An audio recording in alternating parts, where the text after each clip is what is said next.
2 years after the Refuge 7 incident, the galaxy had changed in ways nobody could have predicted. The Terran Emergency Response Network had grown from a handful of ships to a full fleet of specialized rescue vessels. Human training academies taught emergency response techniques to volunteers from other species, and most surprisingly, humans had become the most trusted species in the galactic community, despite also being the most feared. Velith, the Quillari elder who had survived the station collapse, stood in the Great Hall of Records on his homeworld and looked at the memorial wall. 8,000 names were carved into the crystalline surface, each one representing a life saved by the humans. His own name was there, along with those of his children and grandchildren. He had spent the last 2 years writing a comprehensive history of human intervention in galactic affairs. The work had been translated into 47 languages and was now required reading in most diplomatic academies. Velith had titled it simply, "The Deathworlders Among Us," and it had changed how many species viewed humanity. A young Quillari student approached him nervously. Her name was Celine, and she was studying interspecies relations. "Elder Velith, may I ask you some questions for my research?" "Of course, child. What would you like to know?" "You were there when the humans first came. What was it like? Were you afraid of them?" Velith thought back to that day, trapped in a dying station watching huge armored figures break through sealed doors. "Terrified," he admitted. "They were so large, so strong. Their suits made them look like machines rather than living beings. When Commander Lisa first spoke to us, I thought we had traded one danger for another. But you changed your mind?" "Very quickly, yes, because I saw past their appearance to their actions." A human soldier gave up his own air supply to help a Quillari child breathe. Another held up a collapsing ceiling with his bare hands so we could escape. They treated us with such care, such gentleness, despite being so much stronger than us. That's when I understood. Understood what? That strength and kindness are not opposites. That the most powerful beings can also be the most compassionate. The humans taught us that lesson. Celine made notes on her datapad. "Do you think other species have learned it too?" "Some have. Others are still learning. But the evidence is clear. In 2 years, humans have saved over 100,000 lives. They have stopped raiders, prevented disasters, and protected the vulnerable. The galaxy is safer because they are here." Across the galaxy on a human station called Hope, Commander Lisa Hayes was teaching a class to the first group of non-human rescue specialists. There were 12 students from 8 different species, all volunteers who wanted to learn human emergency response techniques. The class was struggling with the physical requirements. What humans considered basic rescue operations required strength and endurance that most species simply didn't possess. Lisa had adapted the curriculum, focusing on what each species could do rather than trying to make them match human capabilities. A young Syrian named Telvis approached her after class. The Syrians were a delicate species, built for speed rather than strength. "Commander, I don't think I can do this. The equipment is too heavy. The situations you describe are too dangerous. I'm not strong enough." Lisa knelt down to meet Telvis at eye level. "You're right. You're not as strong as a human, but that doesn't mean you can't help. Let me tell you something. In my first year doing this work, we responded to a distress call from a damaged passenger ship. There were people trapped in a section with a narrow access tunnel. Too narrow for any of us humans to fit through in our suits. What did you do? We called for help from a Syrian engineer who happened to be nearby. She was small enough to fit through the tunnel. We gave her a basic breather and some tools, and she went in and stabilized the section so we could cut a larger opening. She saved 30 lives that day, and she did it because she was small and quick, not despite it." Telvis looked thoughtful. "So you're saying every species has something to contribute?" "Exactly. Humans are good at certain things. Heavy lifting, enduring harsh conditions, moving quickly in dangerous situations. But we're not good at everything. We need allies who can do what we can't. That's why you're here, to learn what you can do, not to become human." The class continued for another 6 weeks. When it ended, all 12 students received certification in emergency response. They would return to their home worlds and form the first non-human rescue teams, working alongside human partners to protect their own people. On the bridge of the Guardian, Captain Jake Morrison received new orders from Fleet Command. The Terran Response Network was being reorganized into something larger. They were forming an alliance with volunteer forces from 23 different species. creating a truly galactic emergency response system. Jake would be promoted to Commodore and given command of an entire squadron. Under his leadership would be human ships, Calthor engineering vessels, Syrian rapid response craft, and support ships from a dozen other species. Each would contribute their unique strengths to the mission of protecting the vulnerable. "It's what we always wanted," Sophie said when he shared the news. "To not be alone in this work. Yeah, but it's strange. 2 years ago, we were the only ones willing to answer these calls. Now everyone wants to help. That's the thing about leading by example. People follow." The first test of the new alliance came 3 months later. A massive solar flare was heading toward the inhabited system of Tarsus Prime. The planet had a population of 12 million across 3 species.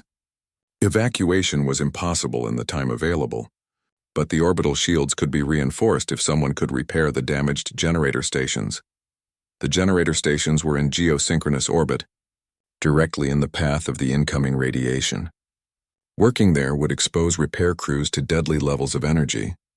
Most species would die within minutes of exposure, but the new alliance had trained for exactly this kind of situation. Human ships carried the heavy equipment and shielding materials.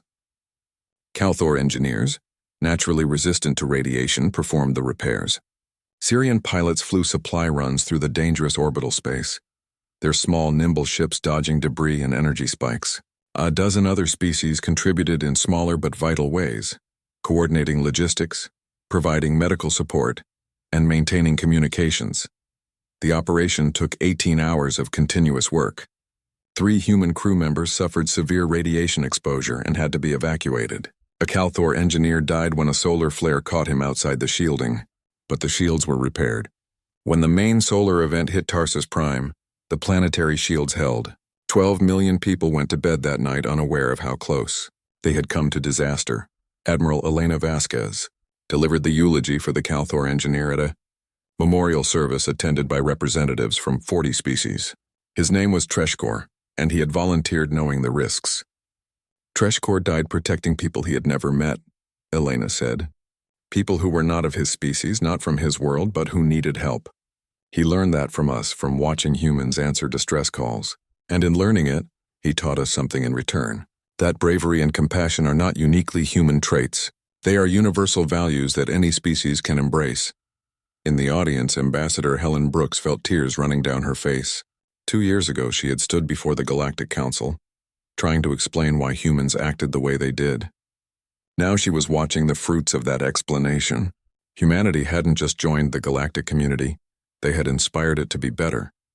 The Galactic Council formally recognized the new Emergency Response Alliance in a ceremony that was broadcast across the galaxy. The council speaker, a different Thelian from the one who had questioned Helen years before, gave a speech that acknowledged humanity's role in changing galactic culture. When humans first answered the Refuge 7 distress call, many of us were frightened. We saw their strength and worried about their intentions. But in 2 years, they have proven themselves again and again. They have shown us that power can be used to protect rather than dominate, that the strong have a responsibility to help the weak, that no one is too small or insignificant to deserve rescue. But more than that, they have inspired others to follow their example. The Emergency Response Alliance exists because humans showed us it was possible, because they proved that with determination and cooperation, even the most dangerous situations can be overcome. The galaxy is better because humans are part of it. We are all better for having learned from them. Jake Morrison watched the broadcast from The Guardian and felt a complex mix of emotions. Pride certainly, satisfaction at seeing their work recognized, but also a deep sense of responsibility. The galaxy was depending on humans now, looking to them for leadership in times of crisis. That was a heavy burden. Thinking too much again? Sophie asked, sitting down beside him. Just wondering if we're ready for this, being the example everyone looks to. Nobody's ever ready for that, but we're doing okay so far. Yeah, we are. On Earth, in the city of New Geneva, where the Terran fleet had its headquarters, a new memorial was being constructed. It would honor all those who had died in emergency response operations, human and non-human alike. The design included a statue of a human reaching down to. 6 months after the Refuge 7 incident, Captain Jake Morrison stood on the bridge of his new command and tried not to feel overwhelmed. The Terran response vessel Guardian was state-of-the-art, built specifically for rapid response to emergency situations. It was faster than most ships in the galaxy, more heavily armored, and equipped with medical facilities that could handle a dozen different species. It was also a symbol of how much had changed in half a year. "Captain, we're receiving a distress call," Lieutenant Sophie Blake reported from the communications station. She had transferred to the Guardian along with several other members of the Horizon's crew. Origin point is the Calthor Mining Collective, Sector 9. They're reporting a catastrophic failure in their deep core excavation. Over 500 workers trapped below ground. Jake pulled up the information on his command display. The Calthor were a silicon-based species, tough and resilient by most standards. But the details of the accident made him wince.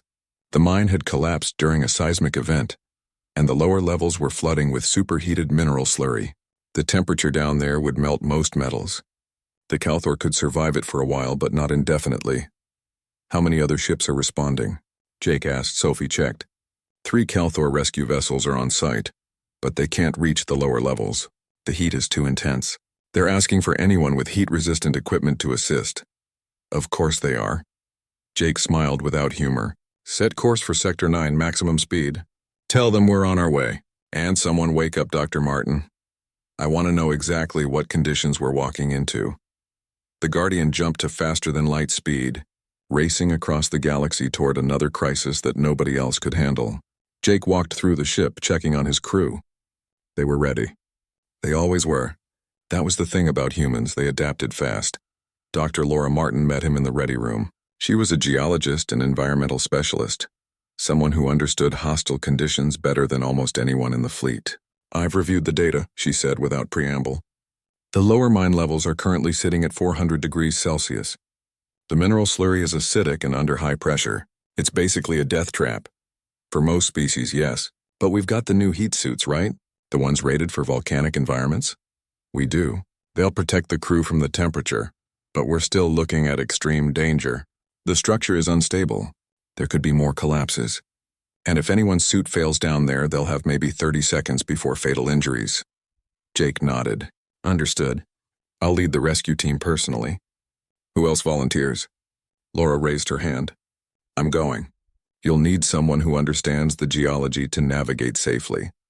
By the time they reached the Calthor mining colony, Jake had assembled a team of 20 volunteers.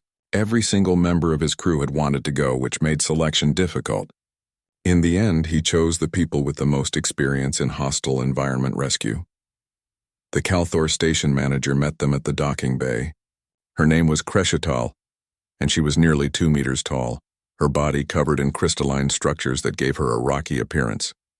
But despite her size and natural toughness, she looked exhausted and frightened. "You are the humans," she said. "It wasn't a question. Thank you for coming. We thought no one would be able to help." "How long have your people been trapped?" Jake asked. 6 hours. "We've maintained communication with them, but the situation is deteriorating. The slurry is rising. In another 3 hours it will reach the air pockets where they're sheltering. Then we better hurry. Show us the access points." The descent into the mine was like climbing into hell. The heat was overwhelming even through the protective suits. Jake could feel sweat running down his back, soaking his undersuit. The air was thick with mineral dust and toxic fumes that would have killed an unprotected human in seconds. But the suits held. Human engineering at its finest, designed to protect workers in the most extreme environments imaginable. They pushed deeper into the mine, following the structural maps that Laura provided. Twice they had to detour around sections that were too unstable to risk. Once they had to cut through a collapsed tunnel using plasma torches, working quickly but carefully to avoid triggering another cave-in. They found the first group of trapped miners on level 7. 30 Calthor huddled in a side tunnel, surrounded by rising slurry. The heat down here was intense enough that Jake could see it shimmer in the air. The Calthor looked up as the humans appeared, their crystalline faces reflecting surprise and hope. "We're here to get you out," Jake told them through his suit's external speakers. "Stay calm and follow our instructions." Getting the Calthor to safety was slow work. They had to move carefully through unstable sections, supporting workers who were weakened by heat and fear. The humans formed a chain, passing the Calthor from person to person, each one protecting the miners with their own bodies when debris fell or passages narrowed dangerously. Laura worked at the front, reading the structural data and finding the safest routes. "We've got 4 more groups trapped below," she reported. "But the deepest one is in bad shape. The slurry is about to breach their shelter." "How long do they have?" 20 minutes, maybe less. Jake made a decision. "Team Alpha, continue evacuation of this group. Team Beta, you're with me. We're going deep." The descent to level 12 was nightmarish. The temperature climbed to nearly 500 degrees. The suit's cooling system struggled to keep up. Jake could hear warning alarms in his helmet, telling him that he was pushing the equipment past its safe limits. He ignored them and kept moving. They found the last group of miners in a dead-end tunnel, surrounded by glowing slurry on 3 sides. There were 47 Calthor here, including several children. They looked at the humans with expressions that needed no translation. They had given up hope of rescue. "Not today," Jake muttered. "Laura, can we shore up that wall and buy some time?" "Maybe, if we use the emergency foam sealant to create a barrier. But it won't hold for long. It doesn't have to. We just need enough time to get everyone out." What followed was a frantic race against time. The humans sprayed foam barriers to hold back the slurry, worked to stabilize the tunnel, and began evacuating the Calthor one by one. The heat was unbearable. 2 of Jake's team members had their suits fail, and they had to be pulled back immediately, suffering from severe heat exhaustion but alive.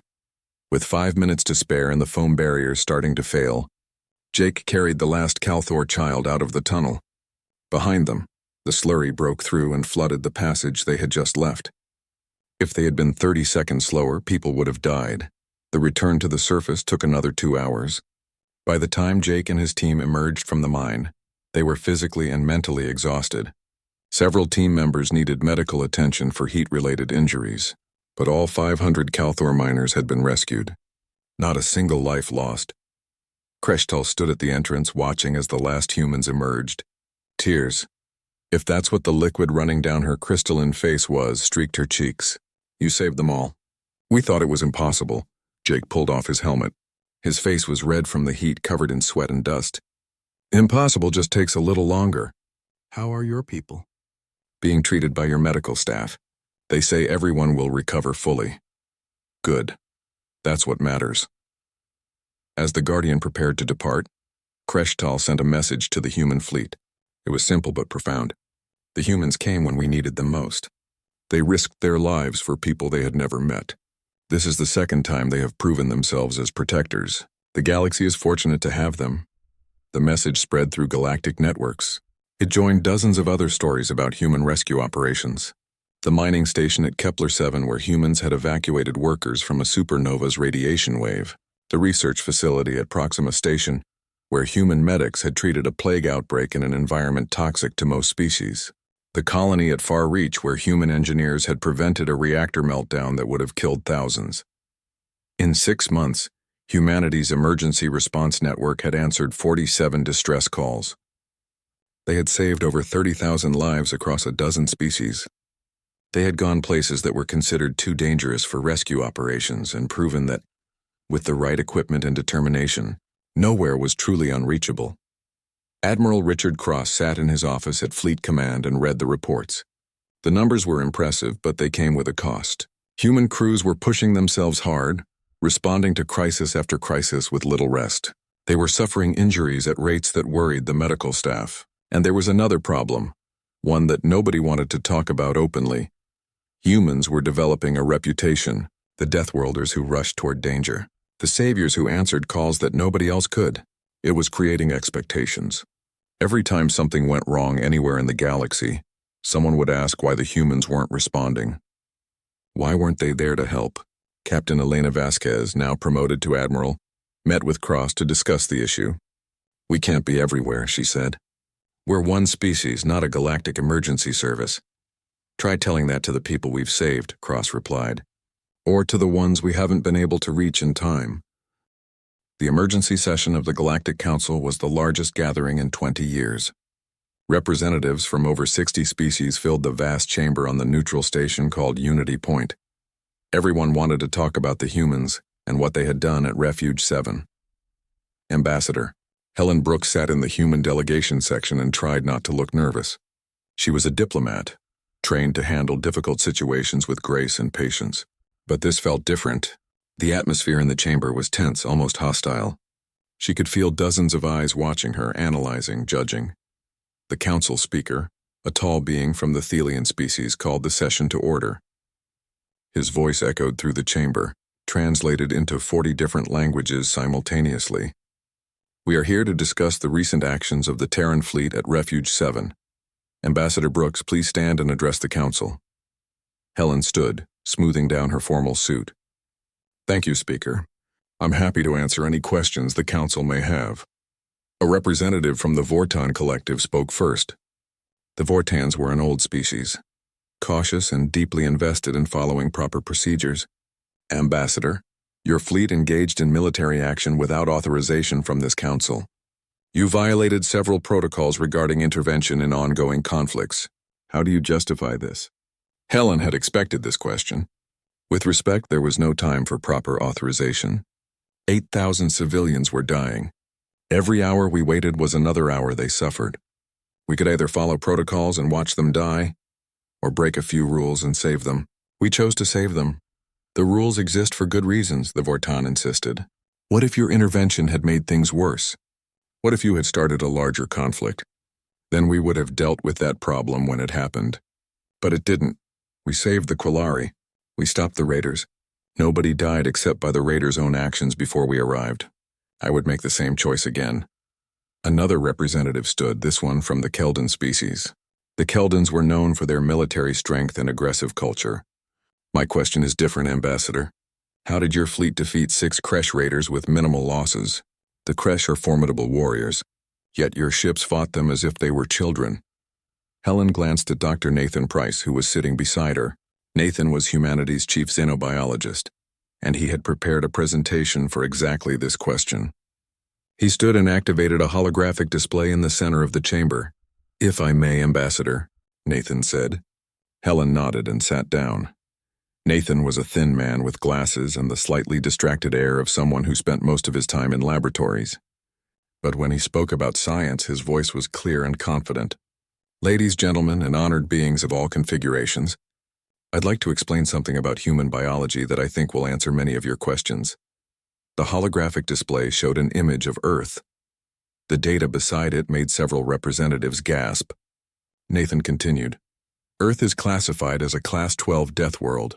For those unfamiliar with the classification system, that's the second highest danger rating possible. Only 3 other known worlds that produced intelligent life rate higher. He pulled up comparison charts. Let me give you some specifics. Earth's gravity is approximately 1.3 times galactic standard. We evolved under that crushing weight. Our bones are 3 times denser than the galactic average. Our muscle tissue is significantly more efficient. A human can comfortably operate under accelerations that would cause most species to black out or suffer internal injuries.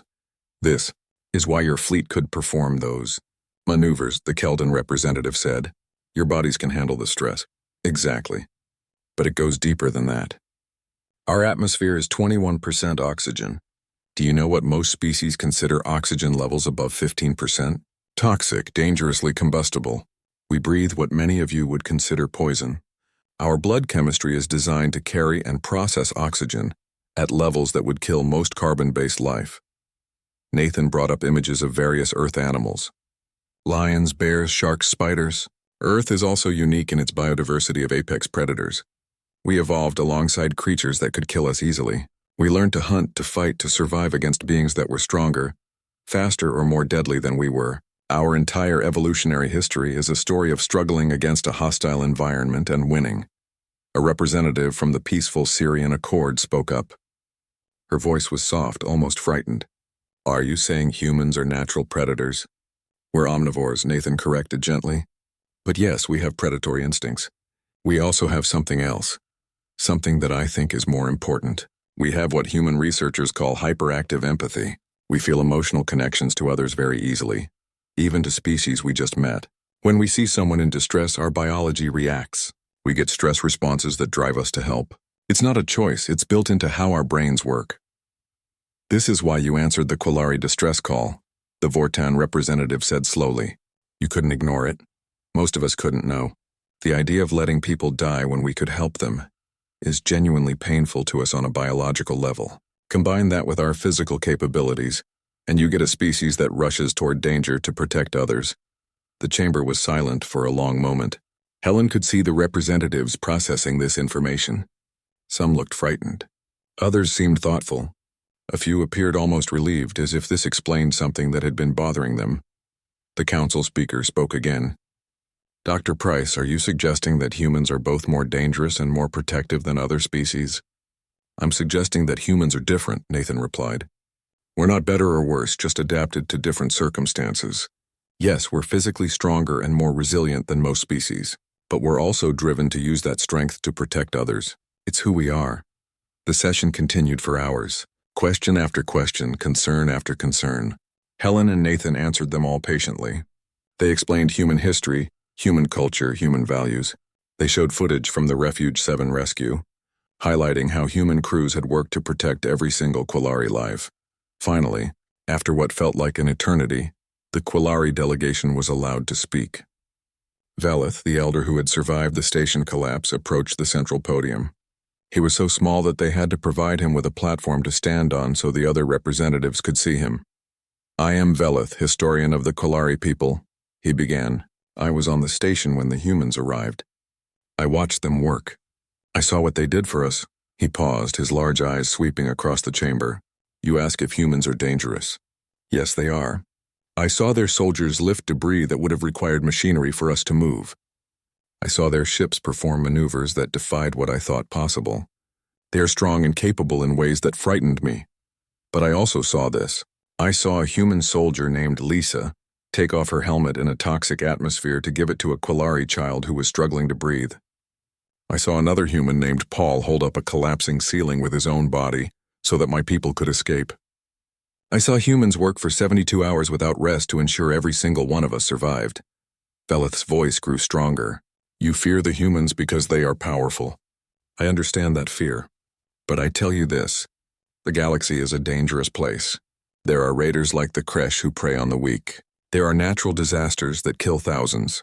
There are emergencies that require someone to act quickly and decisively. We need the humans. Not despite their strength, but because of it. Because they use that strength to protect instead of dominate. The chamber erupted in discussion. Helen could hear arguments in a dozen different languages, some supportive, others still concerned. But Velith's words had made an impact. She could see it in the faces of the representatives, the shift in their body language. The council speaker called for order. We will take a recess to consider everything we have heard. The session will reconvene tomorrow. Ambassador Brooks, Dr. Price, thank you for your candid explanations. As the chamber emptied, Helen and Nathan gathered their materials. A Syrian representative approached them cautiously. Ambassador Brooks, may I speak with you privately? They moved to a quiet corner. The Syrian looked nervous. I wanted to apologize for my earlier reaction. The information about your species was shocking, but I have been thinking about what the Quillari elder said. My homeworld experienced a similar raiding attack 5 years ago. Many died because help arrived too late. If humans had been available then, perhaps things would have been different. Helen felt a surge of sympathy for this being. I'm sorry for your loss, and thank you for keeping an open mind. That's all we ask. What will you do now? The Syrian asked. After this council makes its decision? We'll keep doing what we've been doing, Helen said simply. We'll explore the galaxy. We'll help people who need it. We'll try to be good neighbors, and if someone sends out a distress call, we'll answer it. That's not going to change regardless of what the council decides. The Syrian nodded slowly. I believe you. That is both reassuring and terrifying. Helen smiled. Welcome to dealing with humans. We get that reaction a lot. That evening, Helen sat in her quarters on the station and wrote her report to Earth's government. The Kresh mercenary captain sat in the holding cell of the Unity and tried to understand what had happened. His name was Thexval, and he had been raiding the outer systems for 15 years without facing serious resistance. He was a warrior, trained from birth to fight. His crew were veterans, survivors of countless battles. They should have crushed the humans easily. Instead, he was sitting in a cell made of metal that his people couldn't bend, guarded by soldiers who looked at him the way a farmer might look at a sick animal. It was humiliating. The door opened and 2 humans walked in. One was a woman in a military uniform with silver eagles on her collar. The other was a man in plain clothes carrying a data pad. They both looked tired but professional. "I am Commander Lisa Hayes," the woman said, sitting down across from Thexval. "This is Agent Gary Cooper from Terran Intelligence. We have some questions for you." Thexval growled low in his chest. "I will tell you nothing, human. Under galactic law, I have rights as a prisoner of war." Lisa raised an eyebrow. "You're not a prisoner of war. You're a criminal. There's a difference. Wars have rules. What you did at Refuge 7 was just murder for profit. The Quillari were weak. The strong take what they want." "This is the way of things," Gary leaned forward. He was a slim man with sharp eyes that seemed to see right through people. "Maybe where you come from. But you made a mistake, Thexval. You assumed that because the Quillari couldn't fight back, nobody would. You didn't count on us." "Your species is new," Thexval said. "You do not understand how the galaxy works. There are rules, yes, but also realities. The Kresh are strong. We have always been strong." "You got lucky, nothing more," Lisa laughed. It wasn't a nice sound. "Lucky, is that what you think? Let me explain something to you. Your weapons are bigger than ours. Your ships are faster in a straight line. You're physically larger and stronger than most species in the galaxy. All of that should have been enough to beat us. But it wasn't. Do you know why?" Thexval said nothing.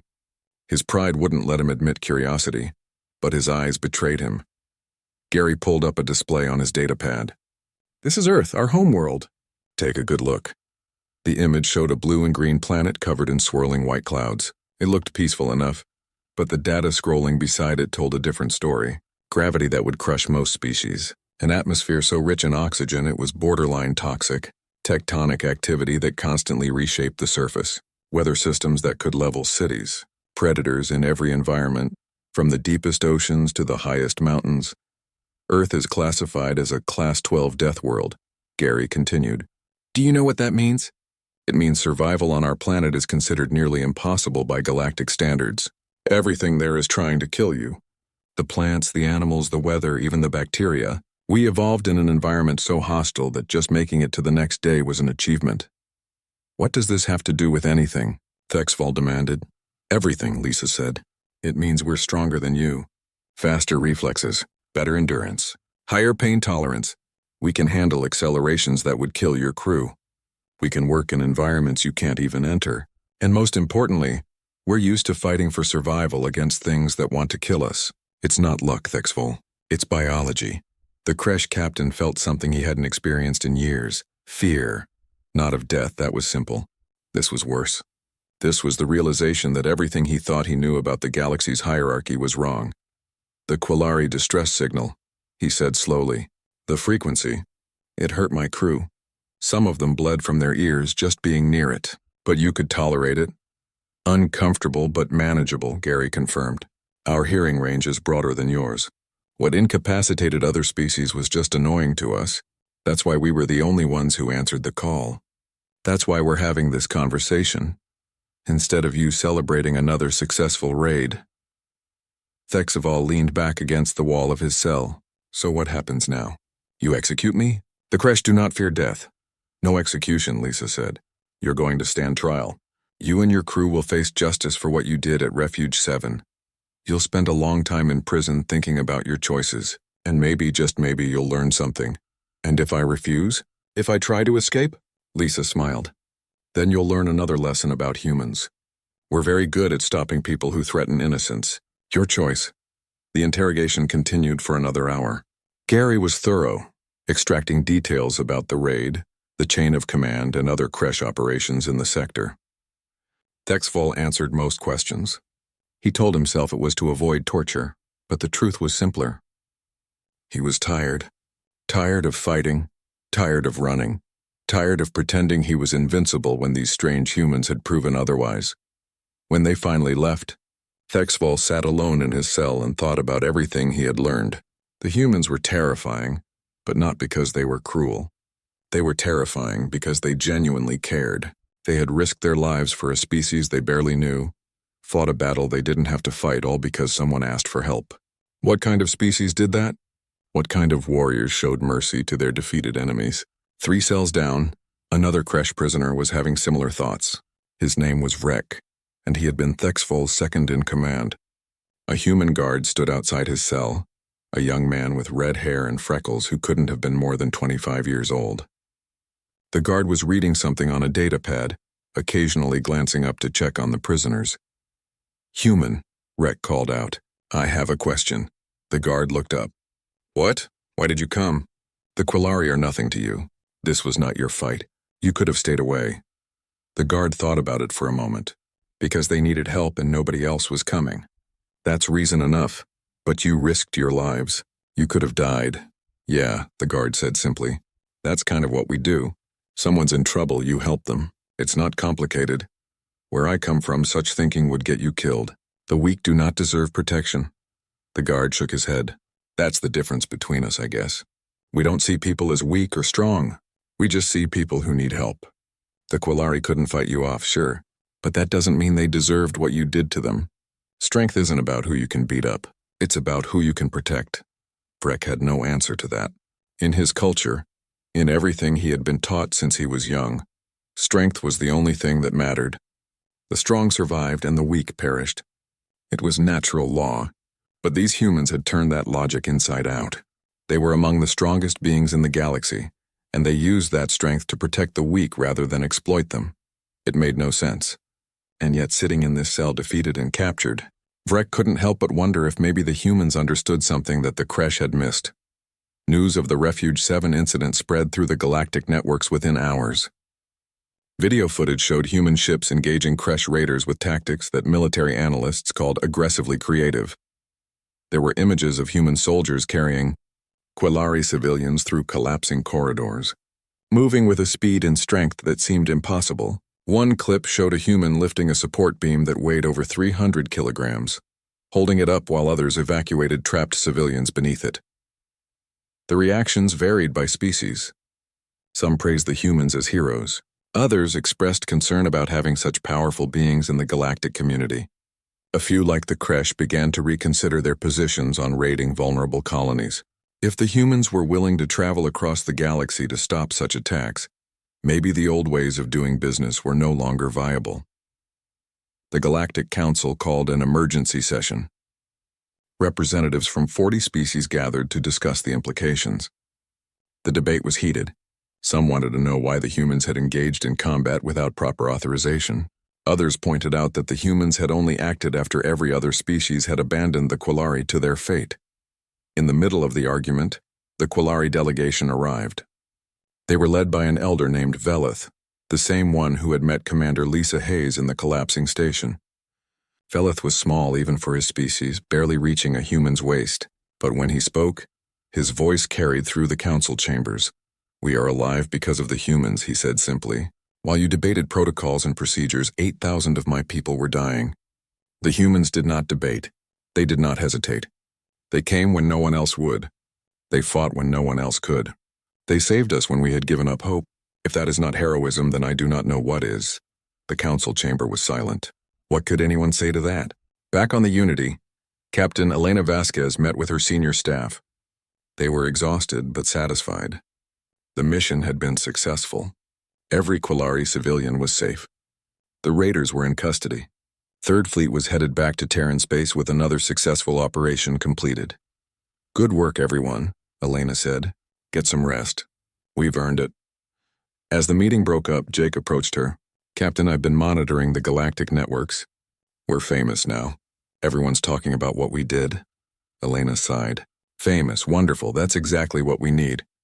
Some of the reactions aren't positive. A lot of species are scared of us now." The Refuge 7 system looked like a graveyard when the horizon dropped out of faster-than-light travel. Captain Elena Vasquez stood on the bridge, staring at the main view screen with a grim expression. The sensor data was worse than they had feared. The Quillari orbital station was tumbling slowly through space, trailing debris and frozen atmosphere. Whole sections of the massive structure had been torn open, exposed to the vacuum. Emergency lights flickered across the hull, showing where survivors had sealed themselves into the few remaining pressurized areas. The station had been beautiful once, a gleaming example of Quillari engineering. Now it was dying. 6 hostile contacts, Jake reported from his station. Kresh configuration, definitely raiders. They're positioned around the station, blocking escape routes. 3 of them are actively stripping the outer sections for salvage. Life signs? Elena asked. Sophie checked her sensors, reading approximately 7,800 Quillari biosigns.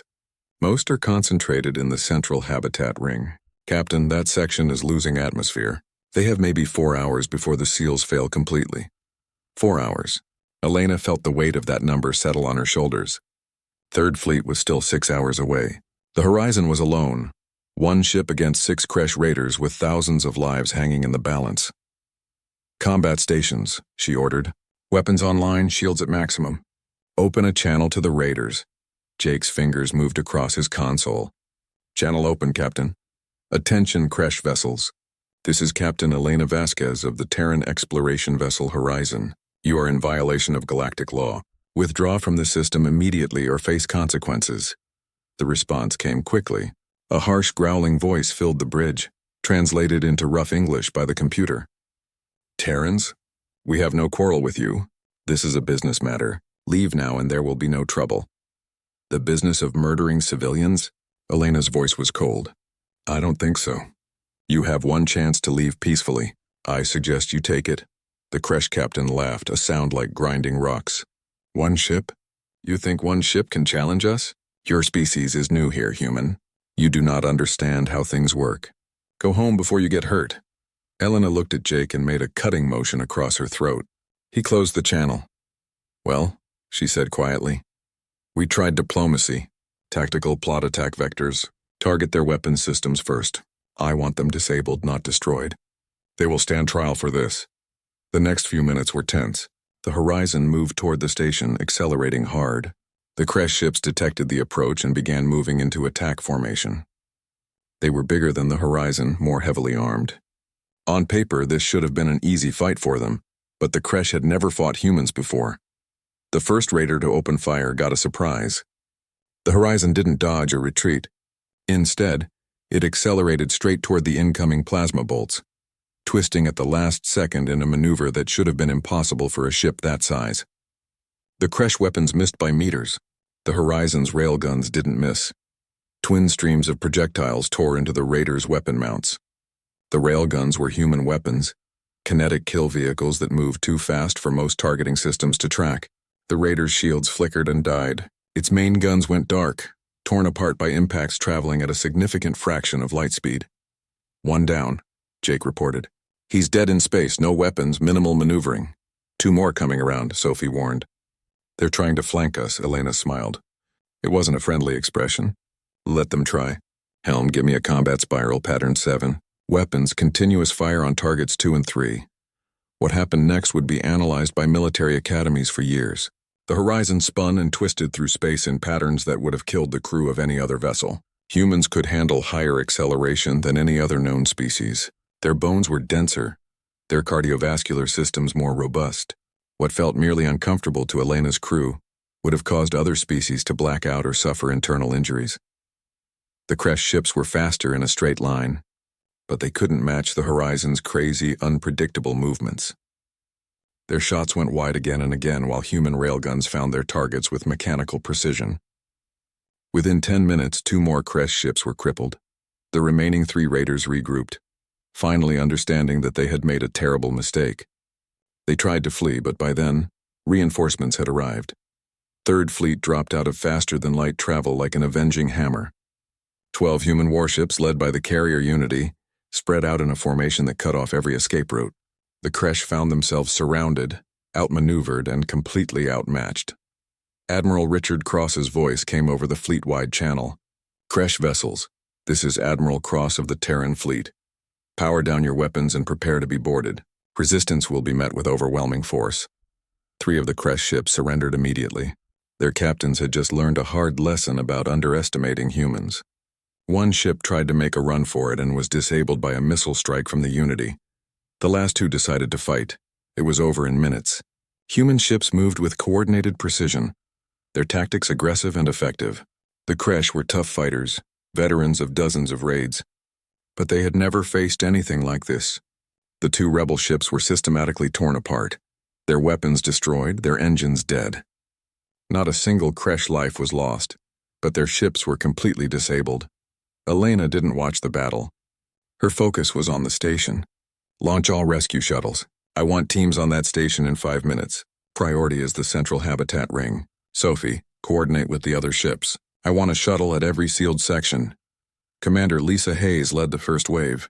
She was a veteran of Earth's disaster response teams, trained for the worst situations imaginable. Her team wore heavy combat rescue suits, bulky things that made them look like armored bears. But those suits were designed to work in environments that would kill unprotected humans, and they were about to prove their worth. Lisa's shuttle docked with the habitat ring at an emergency airlock. The seal was barely holding, leaking atmosphere in thin streams. Her team cut through the inner door with plasma torches and pushed inside. The scene that greeted them was heartbreaking. Hundreds of Kalari huddled in the darkness, their large eyes reflecting the light from the human suit lamps. They were so small, none of them taller than a human child. Their skin, normally a soft blue, had turned pale from fear and lack of oxygen. Many were injured, wrapped in makeshift bandages. "Easy," Lisa said through her suit's external speakers. "We're here to help. We're going to get you out." A Quillari elder stepped forward. He was old, his skin wrinkled, and his movements slow. "You are the humans?" His voice was thin and weak. "You heard our call?" "We heard you," Lisa confirmed. "And we're not leaving without you. How many are in this section?" 412. But there are children in the lower levels. The access tunnel collapsed. "We cannot reach them." Lisa looked at her team. "Paul, take half the squad and start evacuation." "Amy, you're with me." "We're going after those kids." The collapsed tunnel would have stopped most rescue teams. The passage was narrow, filled with twisted metal and broken support beams. But Lisa and Amy were human. They were strong enough to lift debris that would have been immovable to the Quillari. Their suits protected them from sharp edges and the toxic atmosphere leaking from damaged systems. They found the children 30 minutes later, a group of 20 young Quillari huddled in a sealed classroom. The kids were terrified, crying in high-pitched voices that the human translators struggled to process. But Lisa knelt down, making herself as small as possible, and spoke in the gentlest voice she could manage. "Hey there, I know we look scary, but we're the good guys. We're going to take you back to your parents, okay?" The evacuation took 3 hours. Every human ship sent teams to the station. They worked with steady determination, carrying Quillari civilians through sections that were falling apart around them. When a support beam collapsed on Lieutenant Paul Green, pinning him under half a ton of metal, 2 of his teammates lifted it off him with their bare hands. When the artificial gravity failed in the eastern wing, the humans simply kept working in zero gravity, moving with practiced ease through an environment that most species found disorienting. By the time the last Quillari was loaded onto the rescue shuttles, the station's central hub was minutes from total structural failure. The human teams evacuated in good order, professional and calm. They had done what they came to do. Elena stood on the bridge of the horizon, watching the sensor display. Every Quillari biosign was now safely aboard human ships. The raiders were in custody. The mission was complete. "Well done, everyone," she said quietly. "Set course for the nearest friendly station. Let's get these people somewhere safe." As the Third Fleet prepared to jump to faster-than-light speed, the Quillari civilians pressed against the windows of the human ships, watching their former home break apart in the darkness of space. They had been abandoned, left to die. But the humans had come. The strange, powerful beings from the death world called Earth had heard a call that nobody else could answer, and they had come running into danger without hesitation. The galaxy was about to learn what that meant. The alarm started screaming at 3 a.m. ship time. Lieutenant Commander Jake Morrison rolled out of his bunk and ran to the communications deck. His bare feet slapped against the cold metal floor of the Terran exploration vessel Horizon. Other crew members were stumbling out of their quarters, pulling on uniforms and rubbing sleep from their eyes. Jake dropped into his chair at the communications station. The screens were flashing red, which meant an emergency signal. But something was wrong. The sound coming through the speakers made his teeth hurt. It was high and sharp, like metal scraping against glass mixed with a shrieking whistle. Jake quickly turned down the volume, but even at the lowest setting, the noise made his head pound. Captain Elena Vasquez arrived on the bridge 2 minutes later. She was a tall woman with short dark hair and sharp eyes that missed nothing. She had commanded the Horizon for 3 years and had seen plenty of strange things in deep space. But the look on her face said this was different. "Report," she ordered, settling into the captain's chair. Jake pulled up the analysis on the main screen. It's a distress call, Captain. Standard galactic emergency code. But the frequency is way outside normal parameters. It's hitting ranges that most species can't even broadcast on. Lieutenant Sophie Blake, the senior communications officer, was already running the signal through filters. Her fingers flew across her console as she worked. I've got a location. The Refuge 7 system. Outer Rim territories. The message is from the Quillari colony there. Everyone on the bridge knew about the Quillari. They were peaceful traders, small and delicate, who ran mining operations in the outer sectors. They never caused trouble and mostly kept to themselves. What does the message say? Elena asked. Sophie pulled up the translation. Her face went pale as she read it. They're under attack. Raiders hit their orbital station 3 days ago. 8,000 civilians are trapped. Life support is failing. They've been broadcasting for help on every channel they have. 3 days? Elena stood up. Why hasn't anyone responded? Jake checked the response logs. The information made his stomach turn. 47 ships detected the signal, Captain. All 47 withdrew immediately. The frequency is causing physical harm to their crews. Bleeding from ears, severe pain, disorientation. The Quillari emergency system operates on a frequency that they can barely tolerate themselves. To everyone else, it's like a weapon. The bridge was silent for a moment. Everyone understood what that meant. The Quillari had sent out a cry for help that nobody could answer. They had designed their emergency system without realizing that what they could endure would be torture for anyone who tried to save them. Elena walked to the main view screen. She stared at the stars for a long moment, thinking. Jake had served under her long enough to recognize that look. She was making a decision that would affect everyone on the ship. How bad is the frequency for us? She asked. Sophie ran some quick calculations. Uncomfortable, Captain. It'll give us headaches, maybe some nausea, but nothing dangerous. Our hearing range can handle it. We'll need to keep the volume low and take breaks, but we can work with it. Can we respond to their signal? Yes, ma'am. We can adjust our transmitters to match their frequency. Elena turned back to face her crew. Jake, contact Admiral Richard Cross at Fleet Command. Tell him we have a situation. Sophie, plot a course to Refuge 7. I want to know exactly what we're walking into. Captain, Jake said carefully, the other ships that detected this signal withdrew for a reason. If we respond, we might be the only ones. Elena's expression didn't change. Then we better hope we're enough. Get me the Admiral. The next hour was a blur of activity. Jake sent the encrypted message to Fleet Command while Sophie gathered every piece of information she could find about the Refuge 7 system. The news wasn't good. Long-range sensors showed at least 6 hostile vessels in the area, probably Kresh raiders. The Kresh were known mercenaries, bigger and meaner than most species. They made their living taking what they wanted from whoever was too weak to stop them. Admiral Richard Cross appeared on the view screen exactly 42 minutes after Jake's message was sent. The Admiral was an older man with gray hair and a face that had seen too many battles. He listened to Elena's report without interrupting. You understand what you're asking, Captain? He said when she finished. If you go in there, you'll be alone. No other fleet will follow that signal. If things go wrong, help will be hours away at best. I understand, sir. But 8,000 people are dying. Someone has to do something. The Admiral was quiet for a moment. Then he nodded slowly. I'm authorizing the mobilization of 3rd Fleet. Every ship we can spare will rendezvous with you at Refuge 7. I'm putting you in tactical command until we arrive. That gives you approximately 16 hours on your own. Thank you, sir. Elena, the Admiral's voice softened slightly. Be careful. The galaxy is watching to see what humanity does. Don't make me regret this. Understood, sir. Horizon out. The view screen went dark. Elena turned to her crew. You all heard that. We're going into a combat situation with unknown hostiles and no immediate backup. I need everyone at their best. Sophie, send a response to the Quillari. Tell them help is coming. Jake, I want full sensor scans the moment we drop out of faster-than-light travel. Battle stations in 12 hours. The crew scattered to their posts. Jake sent the message to the Quillari, adjusting the frequency to match their painful signal. He wondered if they would even believe it. After 3 days of silence, after 47 ships had turned away, would they dare to hope that someone was finally coming? The reply came back 6 hours later. The translation was simple but carried a weight that made Jake's chest tight.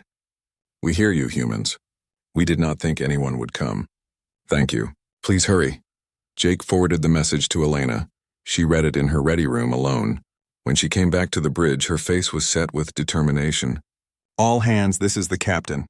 We are now 12 hours from Refuge 7. What we're about to do has never been done before. We're answering a distress call that nobody else in the galaxy can hear. We're going to save people that everyone else has abandoned. This is what humanity does. This is who we are. Get some rest. When we arrive, I need everyone sharp. That is all. As the horizon raced through space toward the dying Quillari station, Jake couldn't help but think about how strange it all was. Humanity had joined the galactic community only 5 years ago. They were the new species, the unknowns from a distant world. And now they were rushing toward danger that had scared away every other civilization. Maybe that should have worried him. Instead, Jake felt something else. Pride. Whatever happened at Refuge 7, the galaxy was about to learn something important about the species from Earth. When someone called for help, humans answered. It was as simple as that.